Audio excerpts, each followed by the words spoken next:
Welcome back to Breathing for Better Sleep with Dr. Eck, the podcast that explores natural root cause solutions for sleep apnea, snoring, and childhood issues without CPAP or surgery. Today's episode is all about snoring, but not just the noise. We're talking about the emotional weight it carries, how it pushes couples into separate bedrooms, and how it quietly erodes connection.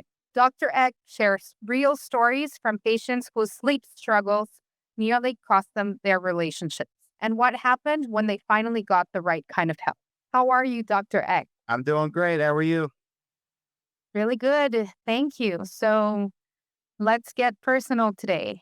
Have you ever had a couple come in your office on the edge of separation or just worn out because of a snoring?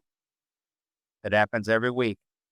It's the number one thing that drives people to consults more than anything else. And what kinds of things do people say in that first appointment? What's the tone? Is it frustration, embarrassment? Are they mad? What goes on?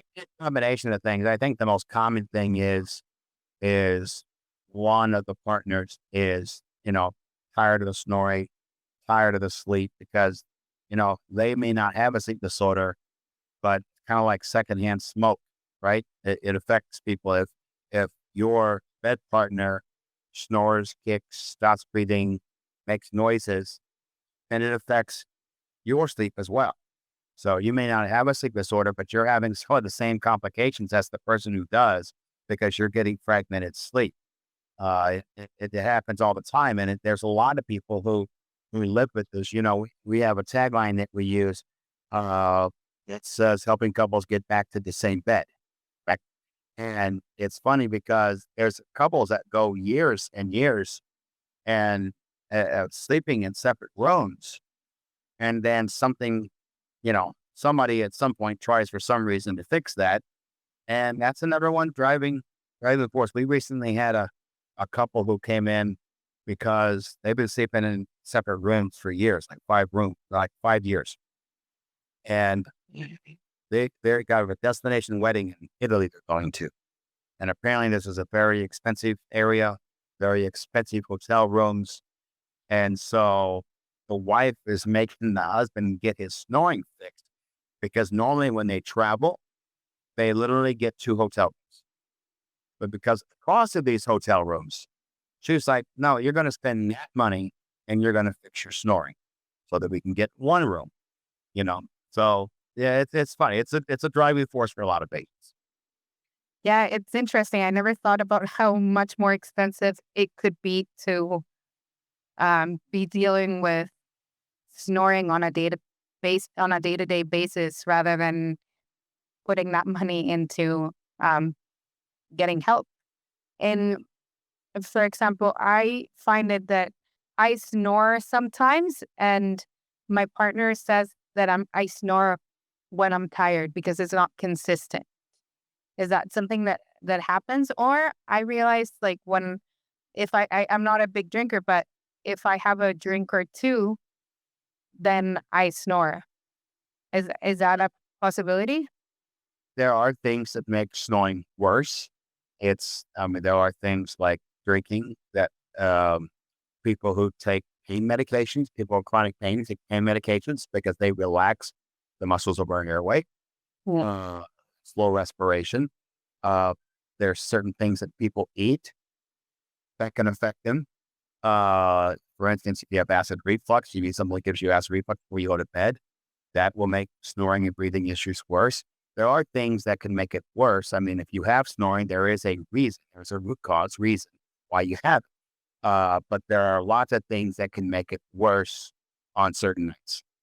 But it can happen that it's like temporary inflammation, for example, that will result in snoring, or is it m- mostly like a sleep disorder that you've been carrying on for a while? But most people that snore, is what I always say. You're going to have people with a sleep disorder that do not snore. But if you have a snoring habit, then you either do or you will one day because you have restrictions in your air. And Also, so you have a root cause. And there are just things that can make those restrictions worse. And then those are the nights that you snore worse. So first comes the snoring, then comes the sleep apnea or the sleep disorder. Is snoring a symptom of a sleep disorder or It's a restriction in airway that restricts the airflow that causes the snoring. And it might, at the beginning, may not even be a sleep disorder. It may not even be sleep apnea or upper airway resistance. And it might just be snoring at the beginning, but sleep is progressing and these restrictions become progressive. So over time, if you're snoring today but don't have sleep apnea, there will normally come a time where it does develop into sleep apnea, almost always. and what do you wish couples knew earlier about how sleep affects connection, not just physically but emotionally? Well, it creates so much frustration and agitation with one of the bed partners. And in some people's cases, that actually creates a lot of anxiety and depression because they really want to fix it and they don't know why they have it. So there's a lot of desperation for a lot of people because they think they're just born with it. They're not. There's a reason for it, but they don't know why they have it. So it creates a lot of desperation for the desire to be happy. And if you love your partner, then you want them to be happy. So it creates a lot of desperation. I would assume that it's also embarrassing in some cases. You might feel like you're disturbing another person's sleep. Yeah, definitely. And I'm sure it's not something a lot of people talk about either, right? No, they try to hide it, and people spend all kinds of money and try all kinds of things, between the nasal strips and the nasal lavages and this and the mouth tapes and all the stuff people are trying to get rid of it, all the over the counter stuff, to essentially treat the symptom, right? To treat the noise. But overall, the snoring for most people will progressively get worse over time. And so it comes to the point where those over the counter remedies The over the counter remedies don't work. they can in early stages, but as the airway continues to break down over time, the sickness disorder continues to get worse. It'll get to the point that those simple over the counter remedies do not work. What do this over the counter remedies do versus what is actually needed? Well, if you do what's needed, then that is treating root cause. That is treating where the restrictions in the airway are. Like back to the analogy that I used before, unkinking the hose, right? You got to get rid of the kinks in the hose or the restrictions in the airway to ultimately fix it. And at the beginning, when the kinks are smaller, you can do some over the counter stuff to try to help mask the problem. But over time, they stop. Oh, I see. You said snoring is a relationship issue before it's a medical one. So I'm guessing that it's because of the things you've mentioned before. Yeah, because at the beginning, when you have snoring, and you might even have a mild to moderate sleep apnea or airway resistance case, but early on, it takes time for that to create medical conditions. You don't develop sleep apnea today and then tomorrow have high blood pressure or tomorrow have cardiovascular disease. It will eventually happen. So at the beginning, it's all about the relationships, the snoring, the noises, the gasping, the leg kicking, all the stuff that happens during sleep disorder and snoring. It's really about that. I mean, think about this. If we talked about this before, if somebody walked into a room while you were sleeping 10 times a night and yelled, wake up, and then walked out of the room 10 times an hour, right? How do you feel? How do you feel the next day, right? And so that's not just for the person who has the sleep problem or the snoring, but that goes for the spouse as well, because they're getting woke up for pains. Remember, you don't have to get all the way awake, be all the way awake with your eyes open to get pulled out of your stages of sleep and have fragmented sleep. So that's knowing while it might wake them up at some points, the other times when they're not awake, they're still getting pulled out of their stages of sleep, which is why they can be aggravated and moody and not happy all day long. And the snoring is something else going on while people are snoring internally or physically. But you mentioned kicking. Am I right? So if the snoring is going along with the airway resistance or sleep apnea, then there's oftentimes that go along with that certain physiological responses. We get into sympathetic, nervous system when we're sleeping, and we're not supposed to be there. We're supposed to be parasympathetic. But we can start developing habits like restless leg syndrome, where oxygen's going down. That triggers certain physiological responses, clenching and grinding of our teeth. Restless leg, which is where our legs kick or flex. And we literally can either wake up with sore legs from flexing or literally kick our partners while we're sleeping. So it's really counterintuitive because you're sleeping for rest, but you can actually be stressing the whole time that you should be repairing if you have like a sleep disorder per se. Yeah, because you're in sympathetic mode rather than parasympathetic nervous system mode. Parasympathetic mode is digestion and rest. And if you're getting pulled into sympathetic mode, you're not doing those functions that you're supposed to be doing while you're sleeping. And so would you say that anyone who snores should be checked out? I know that it's so normalized that a lot of people just accept the fact that they snore or their spouses snore. And let's say someone has really um, heavy sleep. So I've heard some people say, "Well, if I go to sleep before my partner, then I don't really care if he snores because then I won't actually hear him." But you would say that that is dangerous because that snoring can actually be silently progressing into something else. I mean, simply put, if there is snoring, there are breathing problems. To normalize snoring, to say it's normal, is dangerous because it's not normal. It means there is a breathing problem. And the sooner you catch those problems, the easier it is to treat. And as you fall asleep, the soft palate, the tongue, the throat, all those muscles relax. All the muscles of the air relax when you go to sleep. If you're having a narrowing of your airway, this results in a more forceful airflow. This causes the tissues to vibrate, which then ultimately is what's causing the noise, right? Uh, and the more you have of this, the louder it is.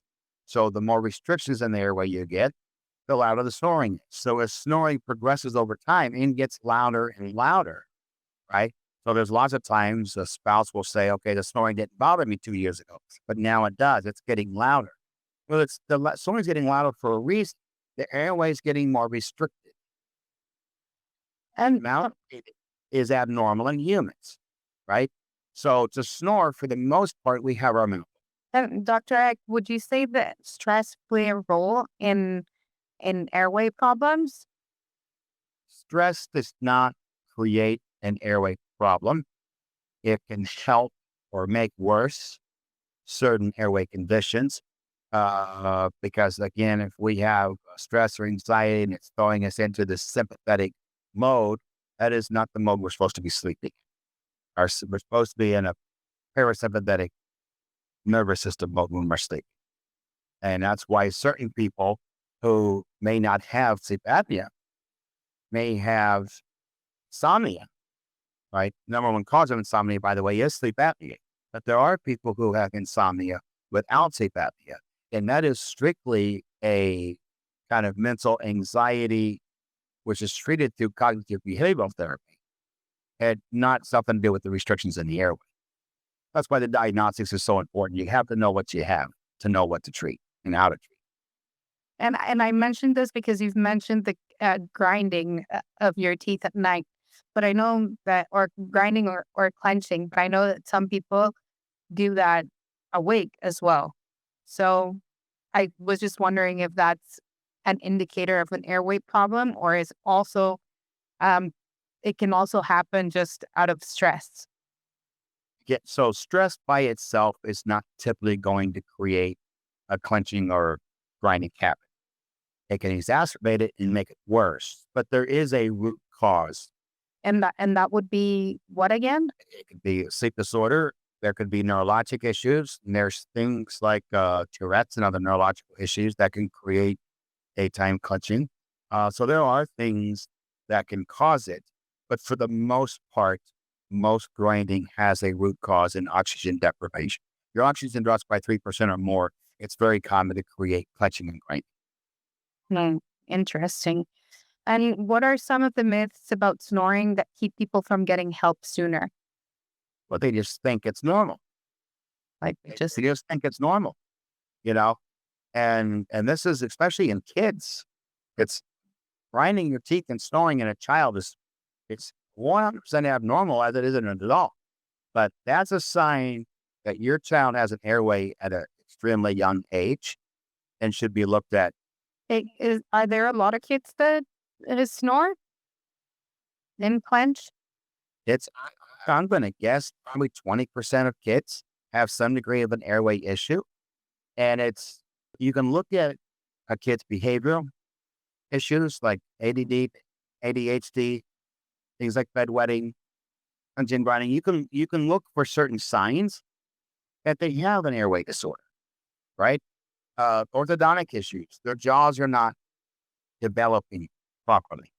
They're undersized, which means they're not staying in deep sleep. So they're not regulating human growth hormone.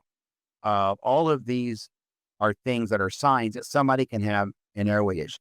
And what would be a root cause for a kid so young to have an airway issue? Or like, why would a kid, is it genetic? Are they born like that? Or why would a kid have a sleep disorder or an airway issue? Most of it is environment or habit, right? We develop habits like mouth breathing as a child because we have enlarged tonsils. We're sleeping with pets, should not be sleeping with pets. And anything that makes it a little bit difficult to breathe through our nose, we will start breathing through our mouth. If we start breathing through our mouth at a young age while we're growing, we are starting this whole snowball effect. And it's just going to progress rapidly. Our jaws are not going to grow. Our airway is going to get worse and worse by the year. And the solution is real simple for kids. For kids, it's just a matter of figuring out what's causing the mouth breathing and correcting that and reestablishing nasal breathing, and things go back to growing. What they call mild functional therapy. So would you say that maybe it's a response to allergies? Have you seen it be um, that people have air problems because they have allergies? Yes, allergies, sinus problems. There's lots of things that can create the airway issue and start the habit of mouth breathing. And once that mouth breathing becomes a habit, then that habit has to be broken. Otherwise, the growth and development issues continue even if you get past the allergies. In essence, how does a untreated snoring or sleep apnea hurt a relationship? We got some episodes coming up where we're going to talk about this in detail because it is a huge issue, and in the world of psychology and psychiatry, it's becoming very well known. But snoring and breathing disorders creates mood disorders, anxiety, irritability, depression, ADHD, as we talked about in kids. It creates a lot of mood disorders. And obviously, mood disorders are bad for relationships, right? So it's very simple. Why and the how and all that, we got other episodes we're going to be talking about that. But the short story is sleep disorders create mood disorders. Yeah, absolutely. That if there's a mood disorder, then the understanding between partners just becomes really difficult overall. So I can see that. I'm excited for that episode, Dr. Eck. And on that note, do you have a couple story that really stuck with you where fixing the snoring helped heal the relationship? Not so much a couple. I remember this lady. Remember the couple we talked about going to Italy to a wedding? Okay. That this was kind of similar. This lady travels a lot. She's got a group of 6 or 8 friends. They travel all the time. And so when they travel, she always gets her own room because she's embarrassed by the snoring, right?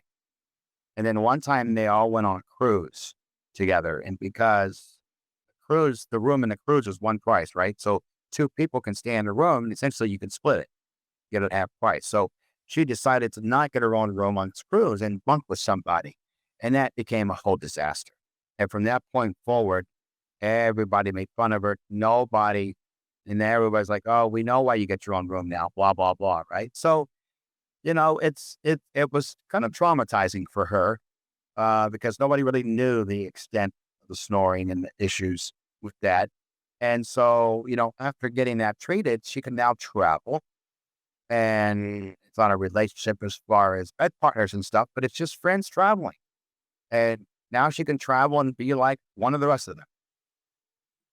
So I think that is actually a blessing in disguise to have a situation where external people will tell you that you need to fix this because it's affecting me. So it pushes you to fix it rather than we're alone and maybe deal with a sleep disorder or airway problem your entire life, but no one tells you about it.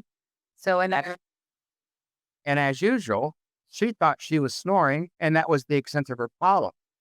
She had no idea that she had severe sleep apnea, which was causing several of her medical conditions. so again, it was a blessing for her to get made fun of or to feel that embarrassment because that pushed her to get a treatment. I imagine how so many people normalize their snoring, and because nobody else feels affected by it, then they don't get the proper treatment. And like you said, they have a chain of reactions like other medical conditions that could very well be fixed or bettered if they did treat their sleep. Yeah, without her consult, she had no idea her medical conditions that she had were directly related to her sleep problem. Fixing one thing can actually just better your quality of life. That's so important to get our listeners to understand. And how do you help people have the conversation with their spouse or partner when snoring is starting to cause friction? I think that's pretty easy because when somebody comes in for a consultation and you can show them through the 3D imaging of their airways, et cetera, that there's a reason. You weren't born this way. There's a reason why you snore. Some people just think they're defective, right? And this is how I was born, and there's nothing I can do about it. Once they realize there is a cause, they usually get very excited to tell their spouse that there is a cause, there's a reason. And the good news is, now that we know a cause, it can actually be corrected. And that kind of lightens the mood a lot with the spouse because now they realize, okay, I'm not stuck with this forever. There is something that can be done. So it's usually pretty easy to get them to speak to their spouse once they know their cause because they're excited to share that, the fact that there is a cause and it's just not them. I can imagine how relieving that is, even if you don't fix it right then and there, but you now have a clear path as to how to do it. And we often hear about postpartum sleep loss and new parents, but how much of that long-term sleep deprivation is really an airway issue that got missed early on? We see this a few times a month, and or people come in and say, I did not have a problem or a sleep problem, until I had a child. And some postpartum sleep issues and sleep loss, you're taking care of a newborn who's up 4 or 5 times a night. So it's not abnormal to temporarily have some sleep deprivation after having a child. Okay. But if that gets exaggerated or continues for a period of time, then there could be an underlying airway issue that's just getting exposed. Right. And we recently had a patient that came in because 3 years after her child was born, she was still having sleep problems. And her sleep problems were creating a lot of anxiety and depression, mood disorders, as we spoke about earlier. And her husband was literally going to leave her because of all this. So she was advised by her psychiatrist to get a sleep test done. And all they wanted to do was put a CPAP mask on her. And if our problem is mood disorders and fragmented sleep, those don't normally work. In fact, they make most people's deep sleep worse. And that's where we regulate the hormones that cause our anxiety and depression and everything. So she just got frustrated, and she's referred to us by somebody, and we treated. And so she's excited. And at the end of the day, that can single-handedly save a marriage by treating this problem and eliminating her mood disorder. And quite frankly, it can save a life, not just a marriage, because if someone is snowballing into all this mental and emotional issues just by fixing that, then you can discover a whole new way of feeling, uh, even, peace if you were in a constant state of anxiety. And is it common that psychiatrists, when you go in for, let's say I'm feeling depressed or really sad, or, I go to a psychiatrist, how common is it for psychiatrists to refer to a sleep doctor? Not as common as it should be, unfortunately. You know, they try anything and everything else, as a root cause first. Most of them are not doing sleep screenings as part of their initial evaluation, unfortunately. And it's the common cause for a lot of these people. So the more progressive psychiatrists, and in fact, we're seeing more and more psychiatrists that are getting boarded in sleep medicine as well, because they're starting to really understand that this is a very, very common cause. So I think that in the next several years is going to improve tremendously, because I can tell you 10 years ago, nobody. And now, at least some. So it's getting better, and I think it's going to make a big improvement in that. So would you say that all psychiatrists should test for sleep? Well, it depends on the disorder, but if our problem is related to anxiety, depression, and mood disorders, okay, I mean, there's lots of psychological issues that are not related, but those things are very highly correlated with the sleep issue. But I mean to rule out, because I know when you go into a psychiatrist for like depression, they will send you to get your thyroid checked, for example, because they want to know if it's hormone related. So I know they do that. A lot of them do that. I would say if you go in for depression, then okay, let's rule out, for example, that it could be a sleep disorder. So sleep test to. Anything that the psychiatrist believes is related to hormones, to the point they need to test any of the hormones, those should be automatic sleep tests. Well, Automatic. Because what's causing the hormone imbalance and sleep deprivation and fragmented sleep is a very common cause of that. So that should be an automatic sleep test as well. so would you say that one of the main causes of hormonal imbalance is sleep? Yes, especially if you have a lack of deep sleep. That's where we regulate hormones, deep sleep. And we can't regulate hormones properly if we're not staying in deep sleep. Deep sleep for most people should be between 20 and 25% of their sleep. As we become elderly, it could be a little bit less than that, but not much. As we're younger, it could be closer to 30%, but there's a percentage of your sleep that should be in deep sleep. Wow. So insightful, Dr. Eck. Well, we're reaching the end of this episode. Really looking forward to what's coming next. And would you like to leave the audience with anything in particular today? I am good. I apologize for the noisy hotel background, but traveling, so hopefully it wasn't too much of a disturbance. No, I think we're good. It was an insightful episode, and I'm sure looking forward to our next conversation, Dr. Eck. That's it for this episode of Breathing for Better Sleep. If snoring is driving a wedge in your relationship, or someone you love is suffering in silence, know that there's more than one way to fix it. It starts with understanding the airway.